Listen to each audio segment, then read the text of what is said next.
채트5 죽을 때까지.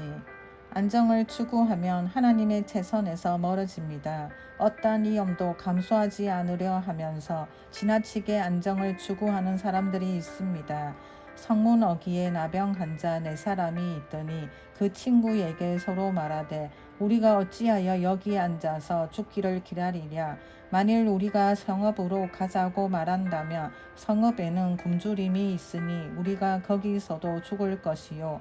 만일 우리가 여기서 머무르면 역시 우리가 죽을 것이라. 그런즉 우리가 가서 아람 군대에게 항복하자. 그들이 우리를 살려두면 살 것이요 우리를 죽이면 죽을 것이라 하고. 열왕기하 7장 3절부터 4절. 이스라엘이 아람 군대에게 포위되어 도성에는 기근이 심해졌습니다. 동물 배설물까지 엄청난 가격에 팔리고 심지어 자신의 자녀를 먹는 사람들도 있었습니다. 열왕기하 6장 24절부터 29절 말씀. 이때 성문에 있었던 4병의 나병 환자들이 자신들이 처한 상황에 대해 얘기하고 있었습니다. 가서 적군에게 도움을 구하자. 최악의 경우는 그들이 우리를 죽일 것인데 여기 있어도 죽고 성읍으로 가더라도 기근으로 죽을 것은 매 한 가지니 우리의 유일한 희망은 적군에게 가는 것뿐이다. 그들이 우리를 죽이면 죽을 것이고 살려두면 사는 것이니 그들에게 가자.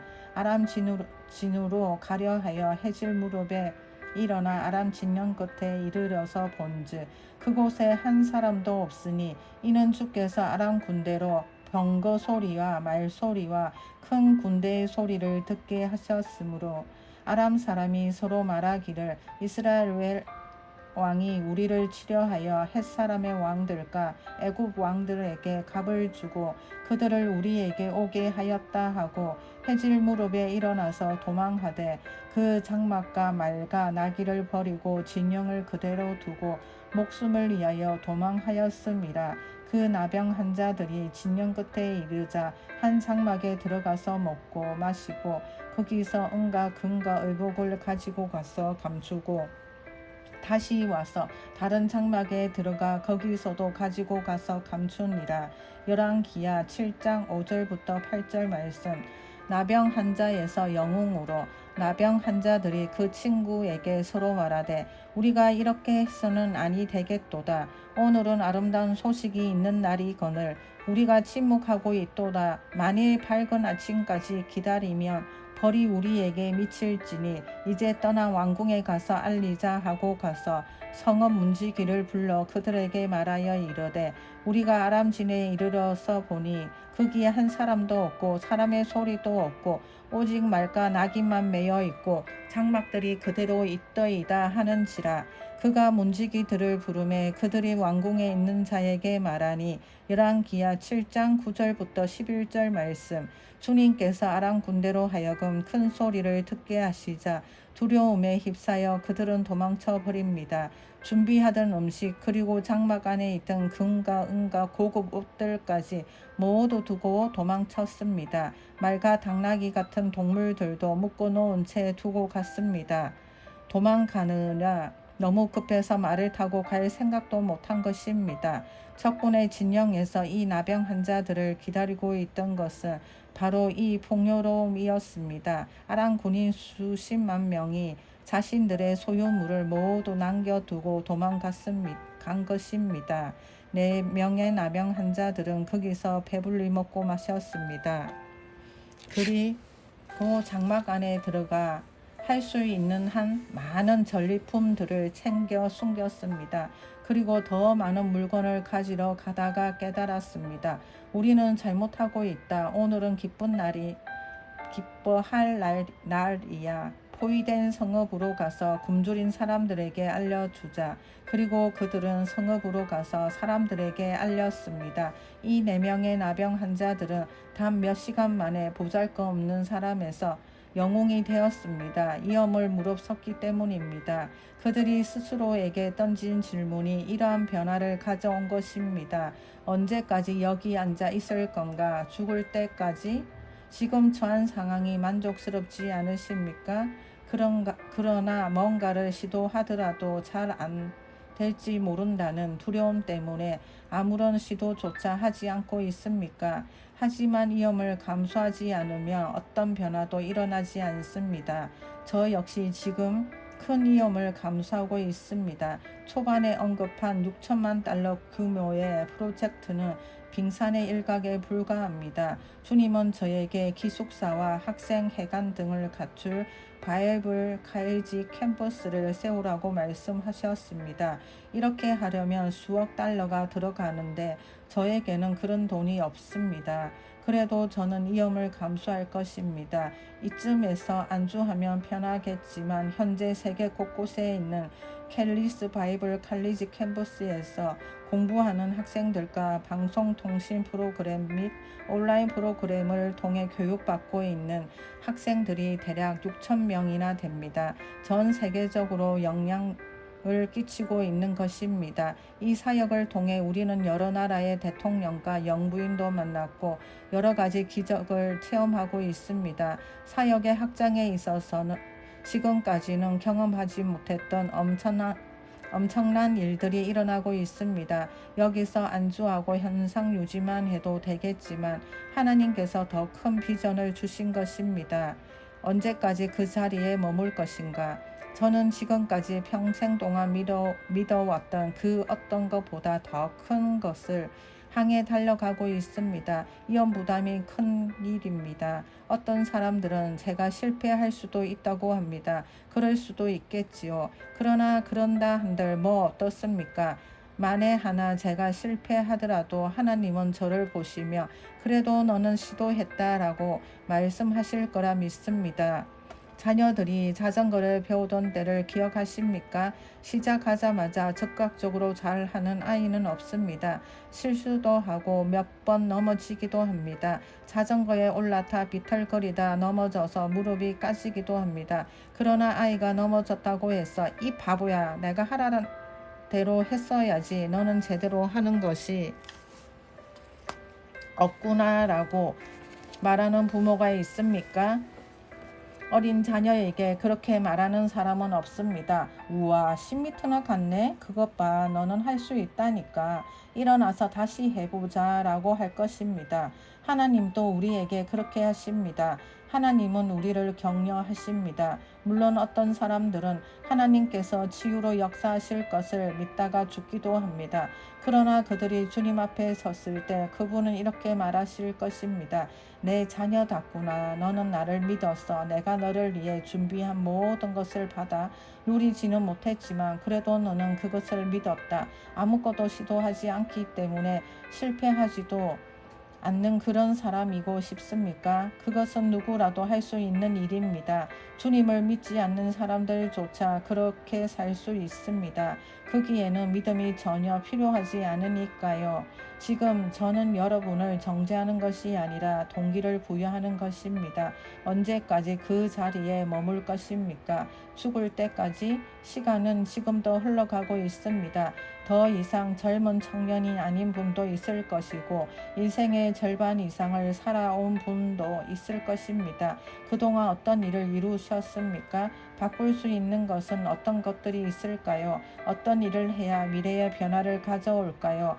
그러려면 그 자리에서 일어나 뭔가를 시도해야 합니다. 같은 일을 반복하면서 다른 결과를 기대하는 것은 정신 이상입니다. 상황이 지금과는 달라지길 기도하고 계십니까? 모든 것이 바뀌길 바라지만 뭔가를 바꾸는 것이 두렵습니까? 그 자리에 안주하는 것이 너무 좋아서 기회를 잡지 않으려 하기 때문입니다. 현실이 비참해도 바꾸는 것보다는 차라리 안주하는 것이 낫다고 여기는 것입니다. 강야를 통과하더라도 하나님을 따르며 약속의 땅을 향해 가기보다는 파 마늘이나 먹으며 애굽의 노예로 살려는 것입니다. 민수기 11장 5절 말씀. 거인과 싸워야 될까봐 두려워 망설이고 있습니까? 일어나서 당신의 땅을 취하십시오. 2002년 1월 31일 주님은 저의 협소한 생각이 주님을 제한하고 있다고 말씀해 주셨습니다. 당시 2년간 기독교 방송에 저의 프로그램을 반영하고 있었고 그로 인해 2000년 1월부터 2002년 1월까지 우리의 사역은 2배로 증가했습니다. 저는 꽤나 잘하고 있다고 생각했었지만 주님은 제가 주님을 제한하고 있다고 말씀하셨습니다. 이 부분에 대해서는 저의 책 하나님을 제한하지 마라에서 자세히 다뤘습니다. 중요한 것은 더 이상 하나님을 제한하지 않기로 결심했다는 것입니다. 그때 저는 평소와 다르게 생각하기 시작했는데 그것은 바로 더 크게 생각하는 것이었습니다. 벌써 14년 전 일이고 우리의 사역은 그때보다 적어도 20배는 더 성장했습니다. 모든 것이 완전히 변했습니다. 저는 할 수 있는 최대한으로 사역하며 지냈는데 이제 어느 정도 일이 안정되어 돌아간다 싶으면 하나님께서는 저에게 더 큰 비전을 주셨고 그러면 저는 제가 최대한이라고 생각했던 것을 더 확장해야 했습니다. 오 주여 다 쓰고 갑시다. 그것 때문에 때때로 저희 직원들이나 가족들과 어려움을 겪었습니다. 어느 날 아내와 함께 어떤 교회에서 예배를 드리고 있었는데 목사님 말씀이 용기를 갖고 하나님을 더욱 신뢰하라는 내용이었습니다. 비전을 더 키워야 할 것 같은 분이 계시다면 일어나십시오. 제가 기도해 드리겠습니다. 그러자 제 아내가 제 무릎에 손을 올리며 말했습니다. 일어나지 마세요. 지금까진 비전도 충분히 커요. 이렇게 사는 것이 어떤 이들에게는 두려운 일이지만 저는 이러한 삶이 좋습니다. 저는 제가 죽는 순간 쓰지 않고 남은 것이 없었으면 좋겠습니다. 하나님 나라를 위해 제가 가진 모든 것을 다 드리고 싶습니다. 다 쓰고 가고 싶습니다. 주님 앞에 섰을 때 두려움 때문에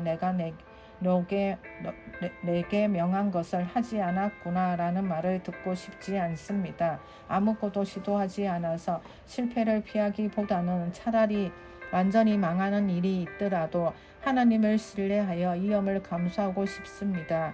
이것이 여러분에게도 경종이 되길 바랍니다. 하나님의 최선을 받으려면 주님의 눈이 지금 당신의 마음을 살피고 계심을 알아야 합니다.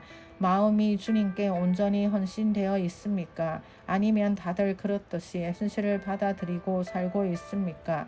더 높은 목표를 향해 달려가십니까? 아니면 흘러가는 대로 살고 있습니까?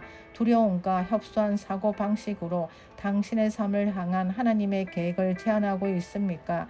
그동안 하나님의 최선을 목표로 삼지 않았습니까?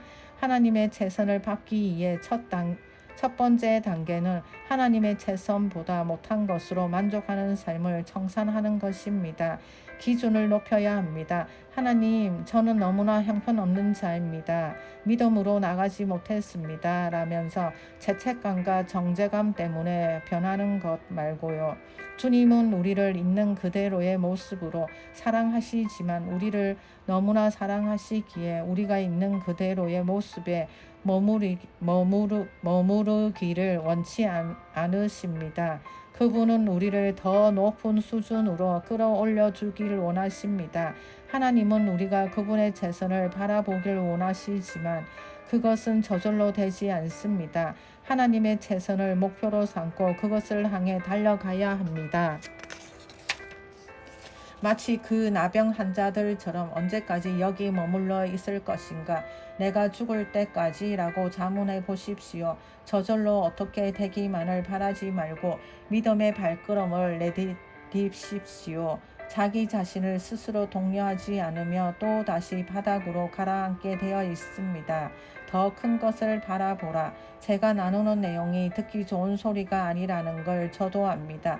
이 책을 처음 펼쳤을 때 이런 내용을 읽을 거라 생각하지 않을 수도 있습니다. 이런 내용이 듣기 싫을 수도 있습니다.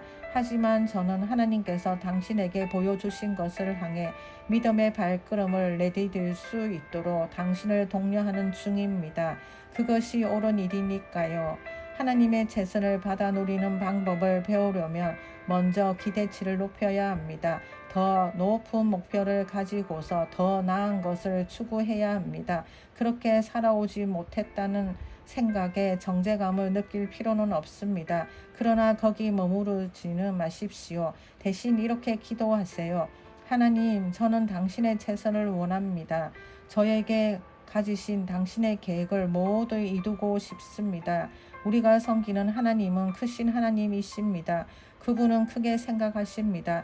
지금까지 하나님께서 각 사람에게 예비하신 모든 것을 다 이룬 사람은 한 사람도 없습니다. 지금까지 얼마나 많이 달려왔는지, 얼마나 큰 믿음을 보여왔는지, 얼마나 많이 받아 누렸는지는 중요하지 않습니다. 하나님께서 계획하신 것은 더 많습니다. 그분은 크신 분입니다. 초자연적인 하나님이십니다. 현재 당신의 삶이 초자연적이지 않다면 너무나 얄팍한 삶을 살고 있는 것입니다.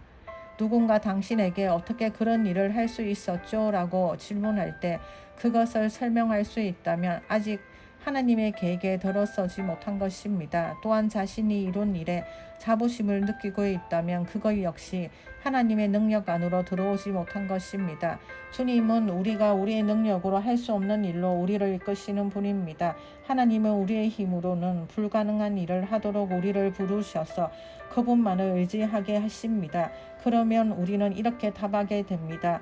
제가 아니라 주님이 하셨습니다. 이것을 가능하게 한 것은 하나님의 축복 외에는 없습니다. 대부분의 그리스도인들은 자신의 한계를 넘어서려 하지 않습니다. 더 큰 것을 추구하지 않습니다. 조그만 고비 하나 극복하면 편안하게 TV나 보면서 쉬려고 합니다. 고작 하던 일을 계속 하는 것이 다입니다. 그러나 다시 말씀드리고 싶은 것은 우리 삶에는 그런 것보다는 더 큰 위대한 것들이 준비되어 있다는 것입니다. 우리는 나 자신보다 더 위대한 것을 위해 살아야 합니다. 목숨을 바쳐도 아깝지 않는 가치 있는 일을 위해 살아야 합니다. 아침에 일어날 때는 기대로 가득해야 합니다. 우리에게는 평생 동안 우리가 이룰 수 있는 일보다 더 많은 할 일이 있습니다. 매일매일 믿음으로 한 걸음 더 내딛느라 바빠서 매일이 즐거워야 합니다. 저의 삶은 롤러코스터에서 안전바를 꼭 붙들고 있는 것과 같습니다. 제가 통제하려 하지 않습니다. 하나님께서 뭔가를 명하시면 저는 대답할 뿐입니다. 네, 시작합니다. 이 얼마나 신나는 일입니까? 당신의 삶이 왜 무료한지 생각해 보신 적 있으십니까? 하나님은 더 큰 일로 당신을 부르셨기 때문에 지금 하는 일에 만족을 주실 수가 없습니다. 기쁨과 평안도 마찬가지고요. 하나님께서 바라시는 것은 우리가 비전을 더 키우고 고개를 높이 드는 것입니다. 이제 더 큰 일을 바라볼 준비가 되셨습니까? 감사합니다.